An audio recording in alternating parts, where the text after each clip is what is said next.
Et on parle d'emploi des seniors, ce qui n'a rien à voir avec votre mari. Oui, c'est gentil de ne pas faire le lien. Voilà, on ne fait pas le lien, puisqu'en 2026, la loi oblige désormais les entreprises à recruter plus de seniors et à garder leurs salariés expérimentés. Encore faut-il avoir les bonnes clés quand on est senior et qu'on veut postuler. Exactement. Alors, il faut d'abord rappeler que les seniors sont de plus en plus nombreux sur le marché du travail. Sans doute pas encore assez, hein, mais on a un taux d'emploi record pour les 55-64 ans. On est passé de 31% en 2000 à 60,4% là l'année dernière.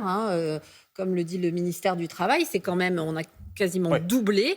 Malgré tout, on est en retard par rapport à nos voisins européens. Mais avec l'âge de la retraite qui est porté à 64 ans, on peut avoir envie de rester un petit peu plus longtemps sur le marché du travail. On peut aussi avoir envie de changer d'entreprise. Mais là, il faut évidemment avoir les bonnes clés, un bon CV. Le Figaro a interrogé des experts pour évaluer les points à mettre en avant et les erreurs à ne pas faire. Alors Hélène, quelle est l'erreur numéro 1 des seniors? Alors, la première erreur, c'est de tout vouloir raconter de sa vie professionnelle. Normal, on a eu 30 ou 40 ans d'expérience, on a envie de tout dire.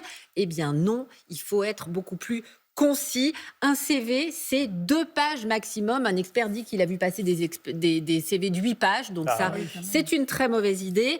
4 ou 5 expériences en rapport avec le profil demandé. C'est pas la peine de revenir sur ses premières expériences. Il faut vraiment se concentrer sur les 15 dernières années. Et ça, c'est valable pour toute personne qui postule. Rappelez-vous bien qu'un recruteur, il passe entre 30 secondes et 2 minutes sur un CV. Donc, il faut vraiment aller droit au but, être extrêmement efficace. Déjà, c'est pas forcément évident de choisir, mais comment on fait pour mettre en avant celle qu'on choisit ?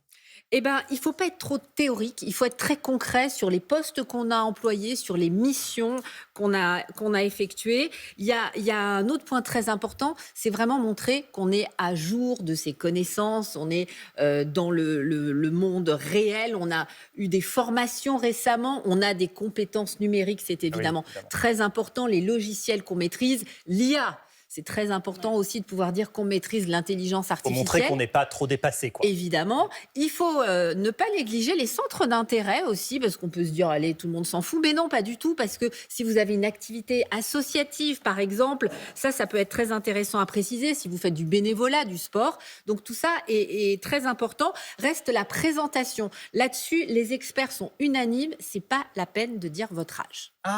Oui. Donc on écrit évidemment pas sa date de naissance et on ne précise pas l'âge qu'on a. C'est pas utile de donner son âge. En revanche, c'est bien de mettre une jolie photo récente. C'est pas la peine non plus de mettre une photo d'il y a 30 ans.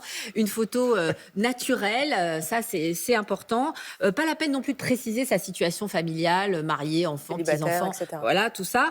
Vous avez pas mal de sites qui peuvent vous aider à faire une présentation moderne, efficace, comme Canva par exemple.